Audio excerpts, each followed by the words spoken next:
12 Years Across Borders. A memoir by Ch.6. Chapter 6. 3 Desks in Hangzhou.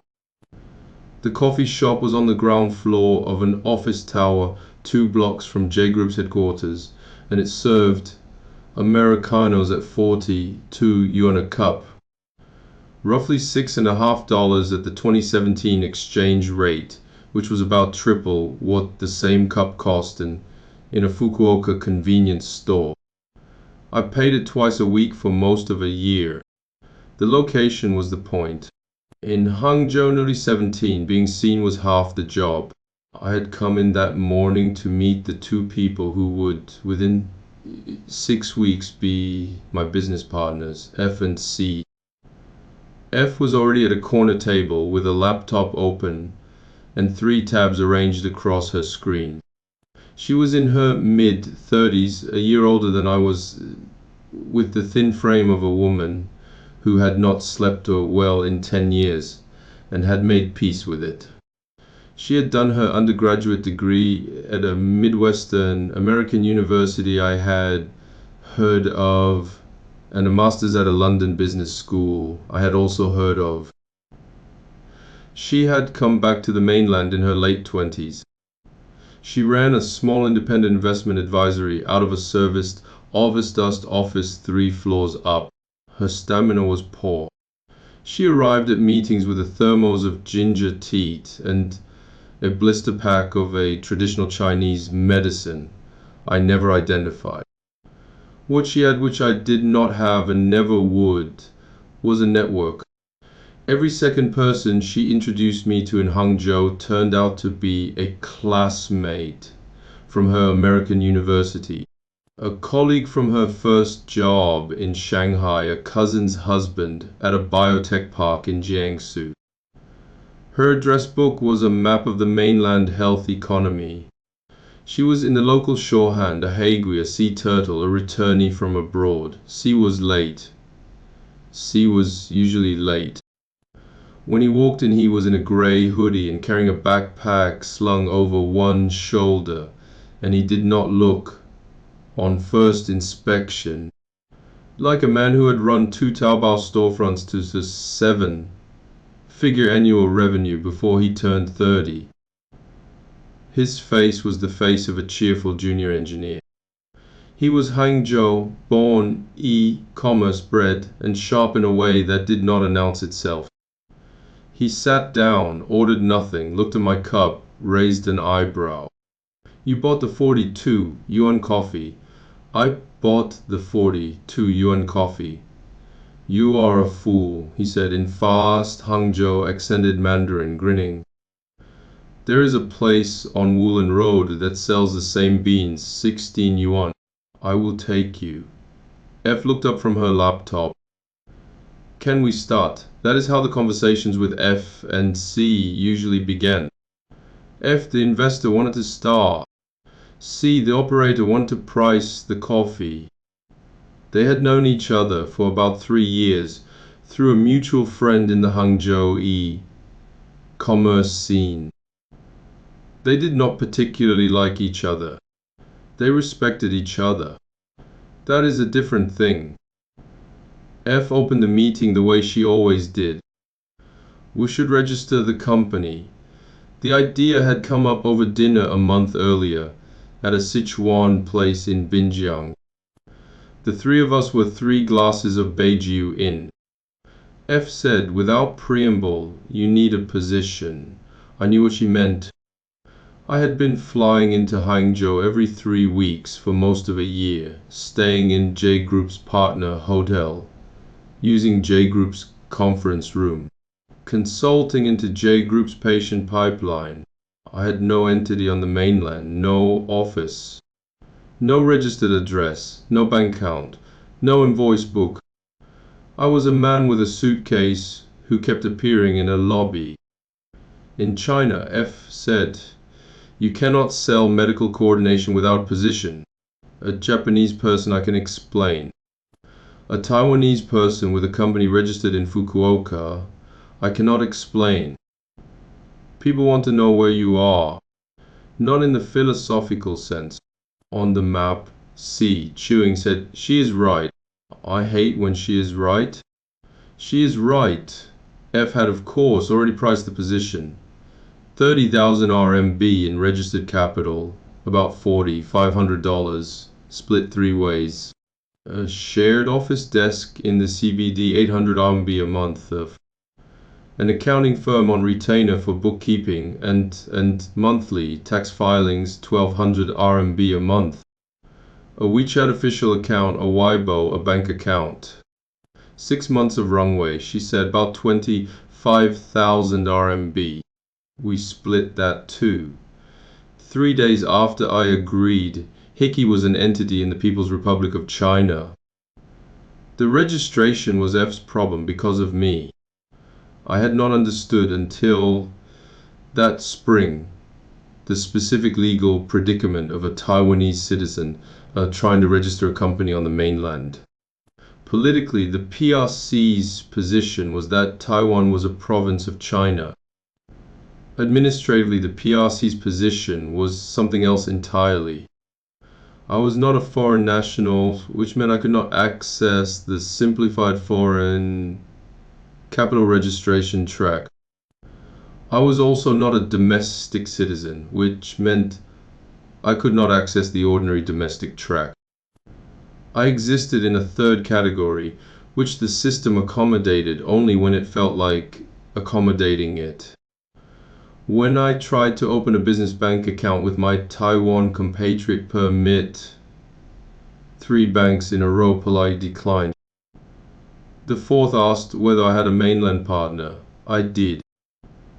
The 4th opened the account in F's name. That is the sentence I have thought about more than any other from those 2 years. The 4th opened the account in F's name, not mine, not ours, F's. Because the system had a row for her and a row for neither C nor me. Neither Chinese nor foreign, invited nor barred. I grew up believing Taiwan was a place in a Hangzhou bank lobby in 2017. I learned Taiwan was from the counter's perspective. An administrative exception that had to be routed around. The discomfort that lived in my body for 2 years on the mainland had its origin in that counter. If a PRC citizen with a national ID card could do the things the system expected, she could sign the registration forms, be listed as the legal representative, walk the documents through 3 counters at the local administrative bureau, and be home by 2 in the afternoon. So the company was registered with F as legal representative, F as holder of majority signing authority, F as the face on every document the local tax bureau would ever see. The ownership split was 1/3 each on paper. In practice, F held the entity.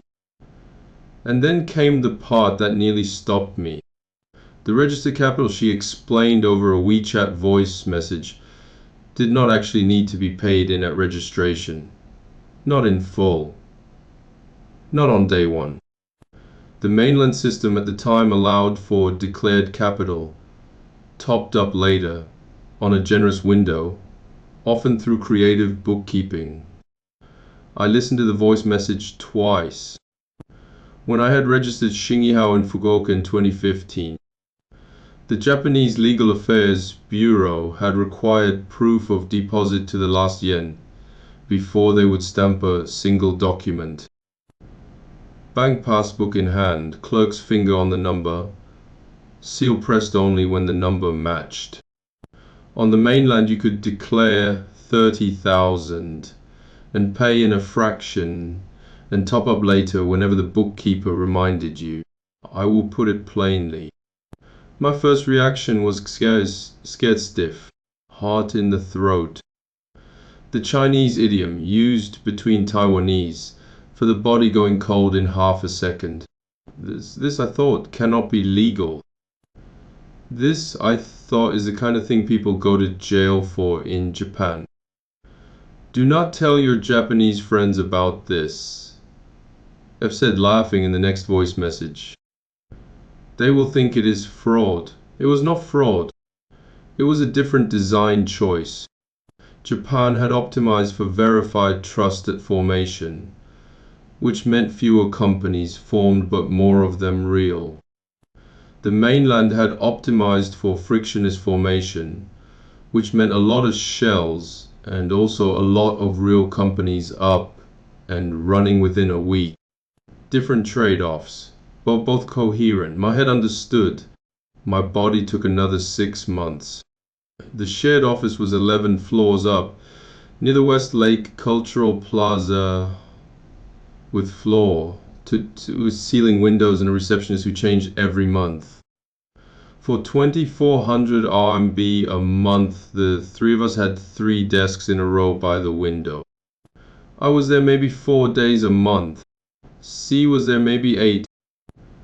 F was there whenever she wanted to work from a place that was not her apartment.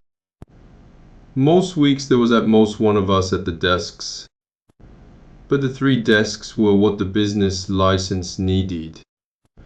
The 3 desks were what the tax bureau inspector, on the one visit he made that first year, needed to see. The 3 desks were the position. F's desk, a half empty thermos of ginger tea, a MacBook Air, and a stack of printouts from her other clients. F was advising 2 biotech startups and a family office in parallel with Hiki. Hiki was for her the third thing on her day. C's desk, a gaming mouse, an oversized monitor he had carted in from home, a phone charger permanently tangled in a power strip, a half-eaten bag of spicy snacks. C worked on 3 other e-commerce projects in parallel. Hiki was for him the 4th thing. My desk, a laptop, and a notebook when I was in town. I did not leave anything overnight. I was the only partner who did not live in the city. The 3 desks together made a company. Individually they made 3 freelancers. This was standard for Hangzhou in 2017. The division of labor was not symmetric. F owned the regulatory surface, the licenses the bank, the tax bureau. She was the investor, the haigui, the one who spoke the language of board minutes and category construction. C owned the digital surface, the WeChat official account, the Weibo, the traffic math, the operational reality of a mainland consumer brand. He was the operator, the merchant, the one who understood what a click cost and what it converted. I owned the medical surface, the Japanese hospital introductions, the physician coordination, the clinical translation. None of us could do the other 2 jobs, and none of us pretended we could. This was the answer on the surface to the question I kept not quite being able to ask. The first solo engagement Hiki won was a speaking slot at a medical tourism forum in Shanghai, which F secured through a business school classmate on the organizing committee. 30 minutes on a stage. Audience of maybe 120. Topi cross-border cancer care referrals to Japan. Speaker me. Who have booked me the slot on a Tuesday. The event was the following Friday. 3 days to prepare a deck. I started Wednesday morning. By Wednesday evening I had 3 slides. By Thursday night I had 5. By Thursday at 1 in the morning, sitting in a hotel room near Shanghai's People's Square with the blue glow of the laptop in an otherwise dark room. Staring at slide 5, I was still at 5. It is easy with 7 years of distance to say what the problem was. The problem was that I did not yet know how to externalize my own thinking. Everything I knew about Japanese cancer care, which by that point was a lot, was stored in my head in a format that worked for one-on-one conversations with patients. It did not translate into a 30-minute structured talk. Every time I tried to write a section, I ended up with a paragraph that would have taken 90 seconds. to say. That did not generalize. That assumed the listener already knew what Hoken Teiki or Conservative Takango. She meant I could not reduce. I did not have the muscle. There was something else too that I only understood later. In a one-on-one conversation with a patient, I had a partner in the room. The patient asked a question, I answered. The patient's face adjusted, I adjusted. We built the explanation together. Alone with a PowerPoint at 1 in the morning, I had no partner. The collaborator who would have helped me lay the ideas out side by side and rearrange them did not exist. 5 years later, a chatbot would do exactly that job for me, and I would understand what the 2017 hotel room had been missing. This is another chapter. I wrote 2 slides and deleted them. I wrote 3 and deleted them. I wrote 1 and deleted it. At 3 in the morning, the deck had 5 slides. Not a self-deprecating 5, a literal 5. The final layout was slide 1, a map of Japan with 3 dots.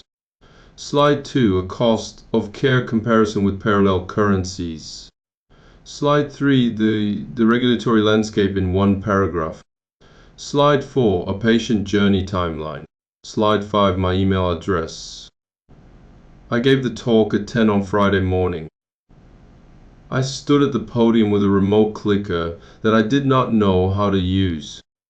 With only 5 slides to burn, I filled the 30 minutes with story-specific patients, anonymized. A family from Taipei who had flown to Kyushu. A family from Taichung who had decided not to. A physician I had coordinated with 3 months earlier. At question time, a man in the 3rd row stood up in that flat mainland business Mandarin that does not pretend to politeness. You do not have a Chinese entity. You cannot actually book a patient onto a Japanese hospital directly from China without one. What are you really selling? I was tired enough to answer honestly. Hiki is the Chinese entity, 6 weeks old. Register capital 30,000 RMB. I am not going to pretend we are bigger than we are. What we sell is access to the Japanese side, which I have. The infrastructure on the Chinese side, we are still building. If you need someone who already has the infrastructure, I am not that person. The room went quiet for about 3 seconds. Then someone in the back laughed not unkindly. The host moved us to the next question. Another woman raised her hand and asked, "Is Japanese medicine really as good as people say?" I thought I had used up all my plain answers for one morning. I was wrong. Out of my own mouth came, "If you have money, come. If you do not, please do not try. It will ruin you." F was waiting at the Hangzhou station that evening. I got in her car.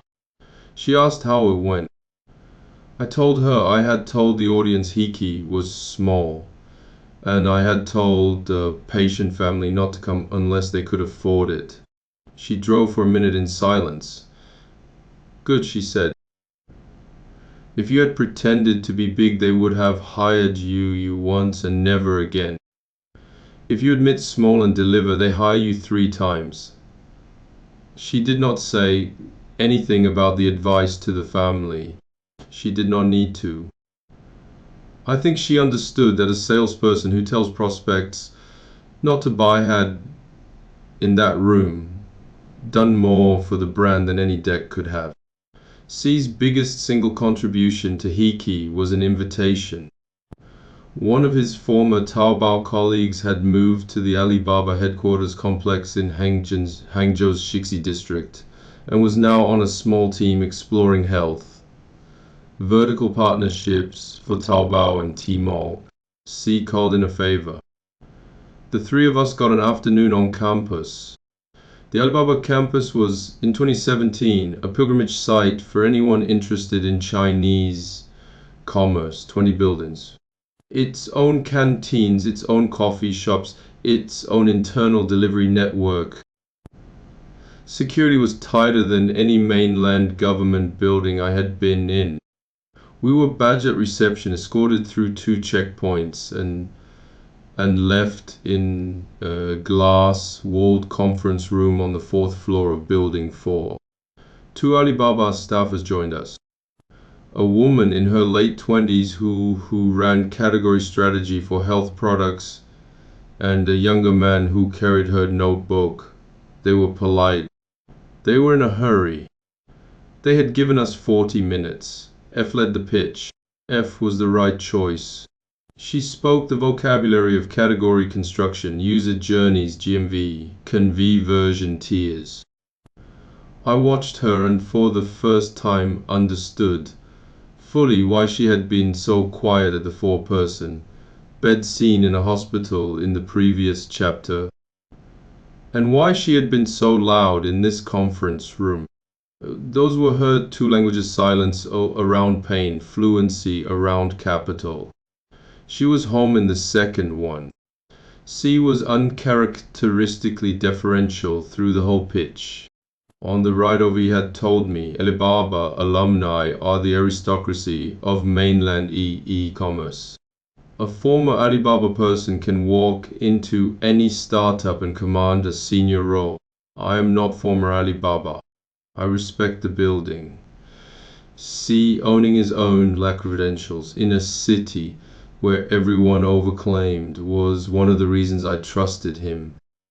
The Alibaba woman asked one question.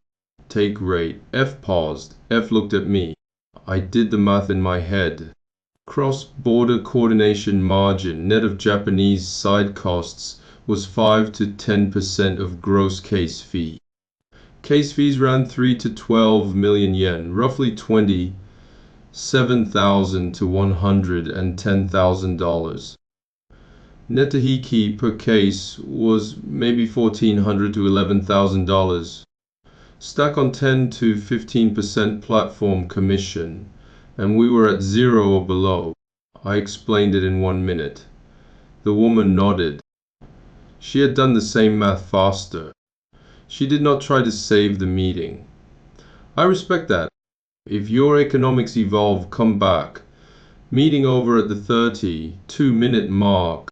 In the car on the way out, C finally said, cancer is not e-commerce.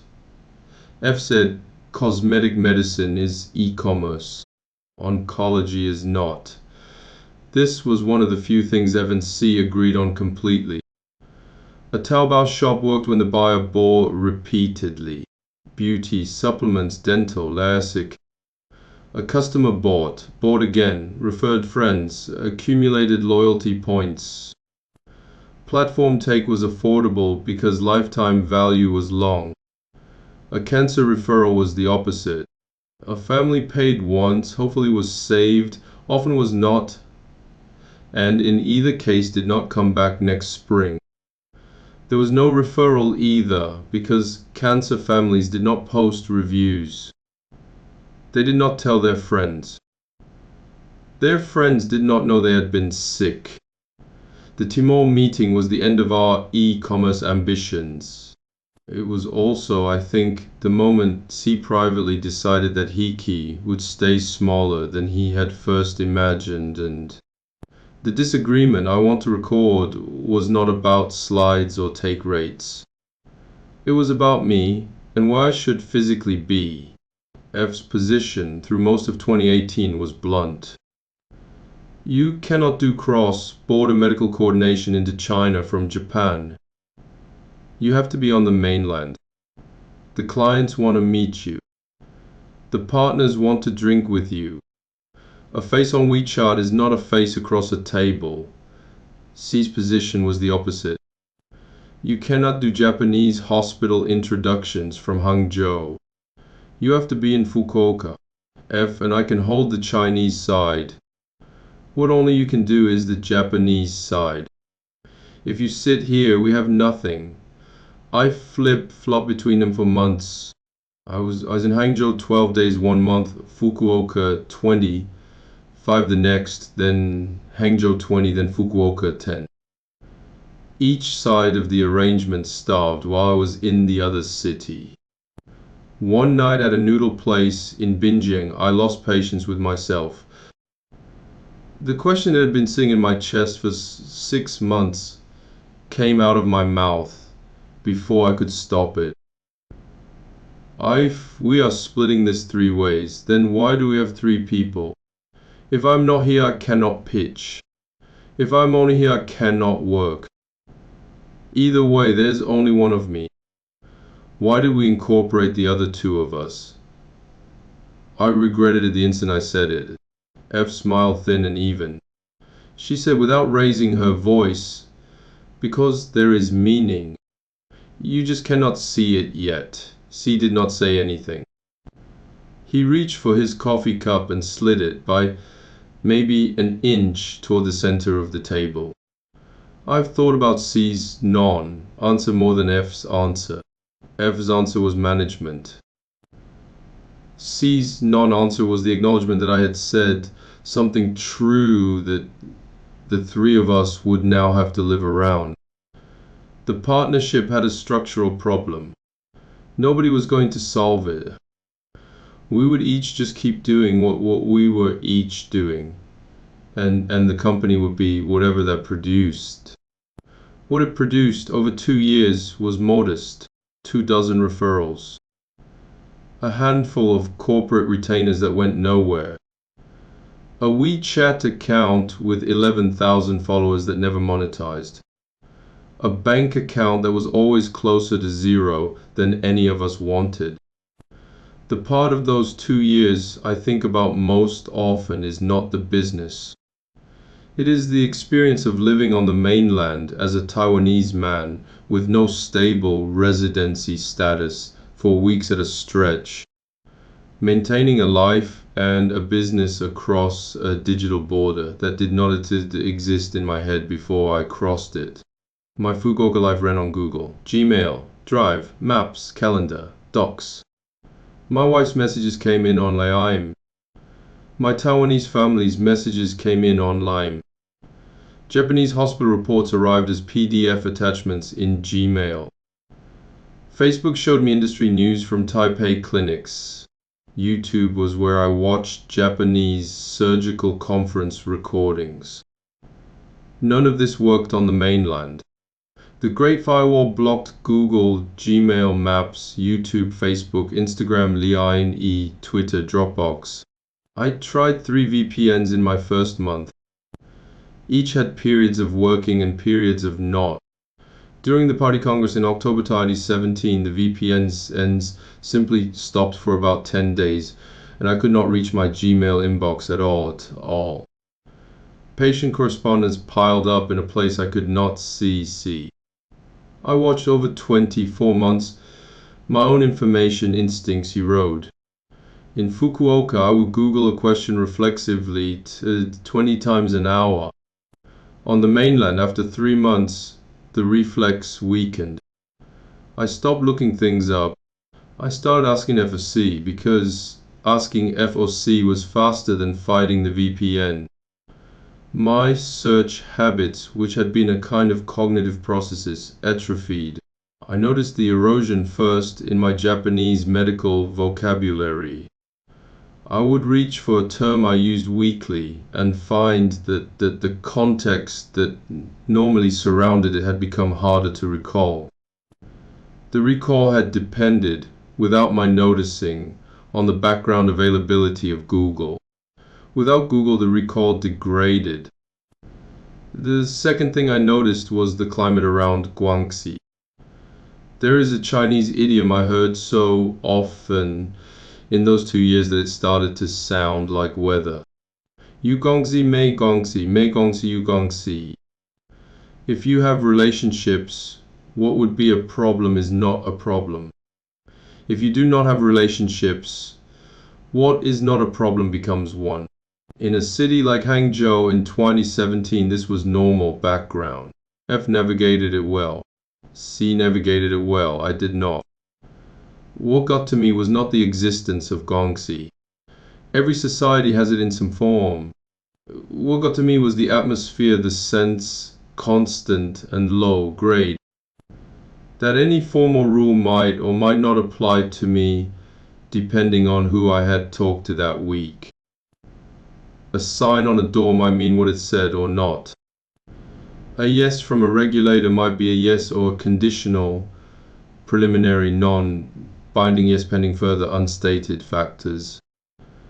There was a specific conversation I remember. F had been back in mainland China for maybe 3 years at that point.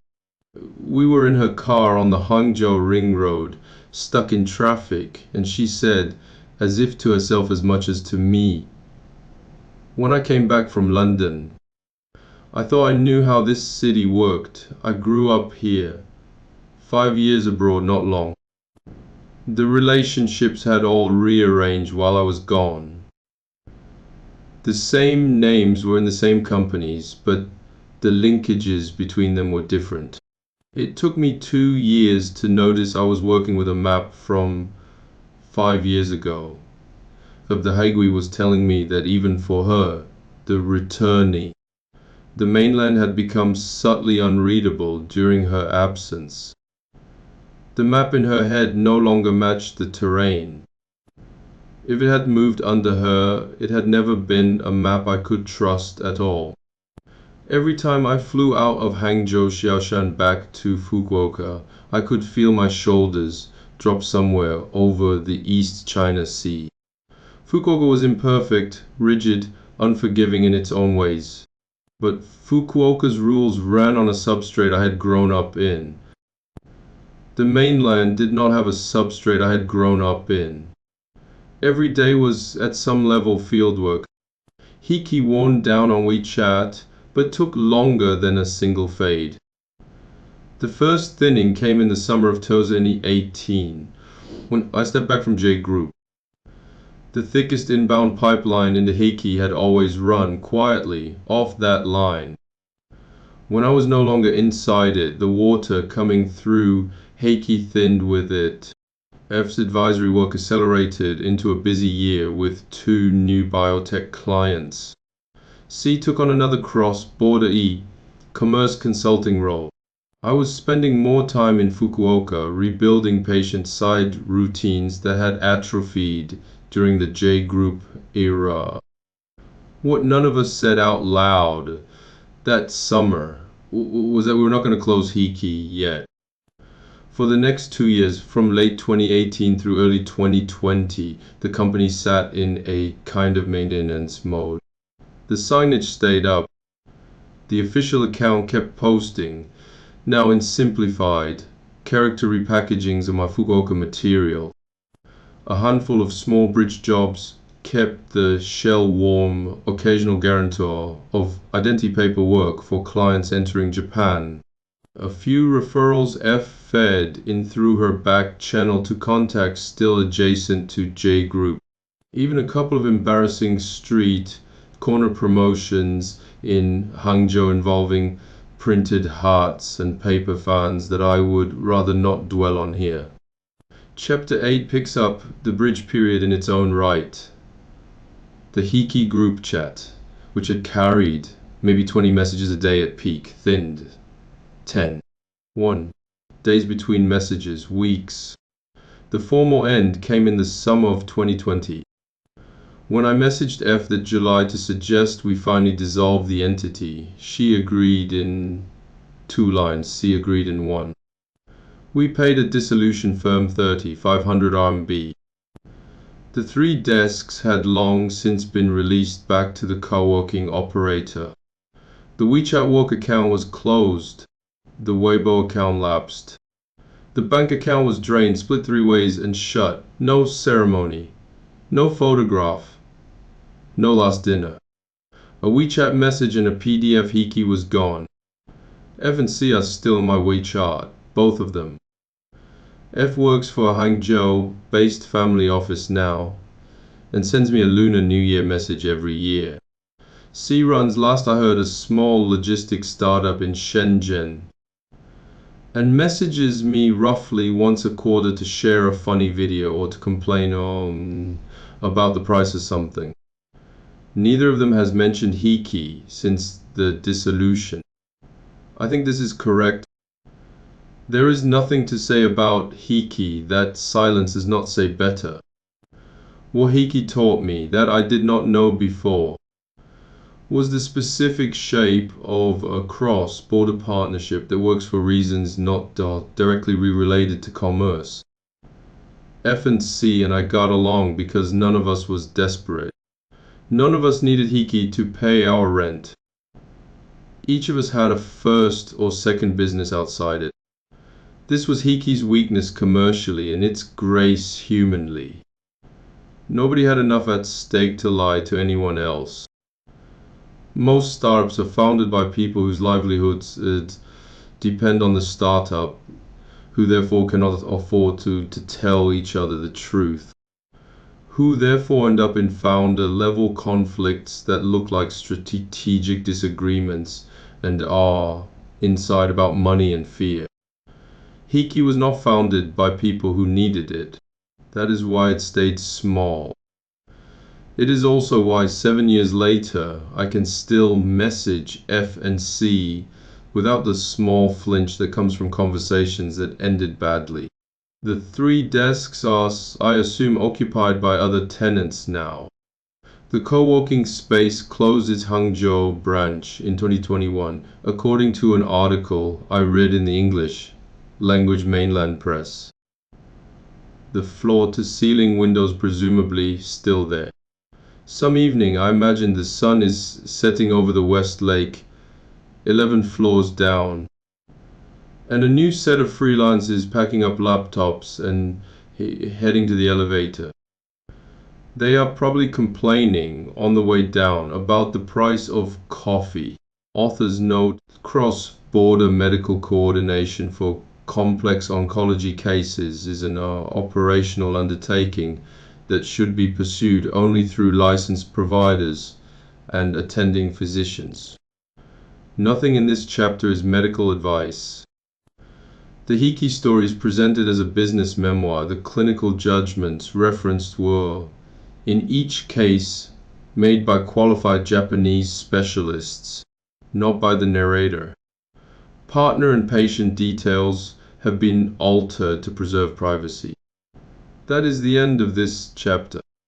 Thank you for listening. I will see you in the next one.